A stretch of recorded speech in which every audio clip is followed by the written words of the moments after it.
ರಕ್ಷಣೆ ಇಲ್ಲ. ಹಿಂದೂಗಳು ಯಾವುದೇ ತರದ ಹಬ್ಬಗಳು ಮಾಡ್ಲಿಕ್ಕೆ ಬಿಡಲ್ಲ. ಏನ್ ನಾವೇನ್ ಪಾಕಿಸ್ತಾನದಲ್ಲಿ ಇದೀವ? ದಿನಾಡಿ ಬೊಬ್ಬ ಹೊಡಿತಾರೆ, ಅಜಾನ್ ಕೂಗ್ತಾರೆ.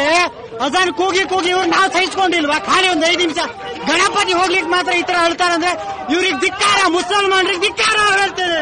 ಆ ಗಣೇಶನನ್ನ ನಾವು ತಗೊಂಡು ಬಂದ್ರೆ ಗಣೇಶನನ್ನೇ ಬಂಧಿಸಿ ತಗೊಂಡು ಬರ್ತೀರಾ ಅನ್ನೋದಾದ್ರೆ